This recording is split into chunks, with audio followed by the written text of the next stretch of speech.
Le dernier pari qu'on a fait, c'est effectivement de développer un système d'aide à la navigation, d'aide à l'orientation pour des malvoyants et des aveugles. La première mondiale, elle est dans le mélange d'un récepteur GPS. On utilise quand même un récepteur GPS, mais quand on est à l'intérieur d'une rue étroite, on utilise des capteurs, qu'on appelle des capteurs MEMS, enfin une centrale à inertie. Et c'est là que la première mondiale réside, c'est dans la maîtrise de ces capteurs MEMS et dans ce qu'on appelle l'hybridation, c'est-à-dire le mélange des informations qui arrivent du GPS avec des informations qui arrivent des capteurs. C'est comme un TomTom. Effectivement, ça vous dit dans 30 mètres, vous devrez prendre à droite, et vous êtes à 15 mètres, vous êtes à 5 mètres. Mais si des fois ça ne marche pas, vous pouvez appuyer sur un bouton. Et là, vous avez accès à une plateforme d'assistance, une téléassistance, qui, dès que vous appuyez sur le bouton, vous localise.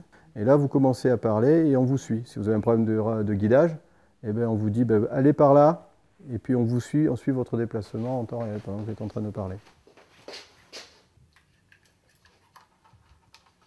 C'est une déficience visuelle que j'ai effectivement et chez moi, oui, c'est de naissance, ça a été détecté en fait à l'âge de 3 ans.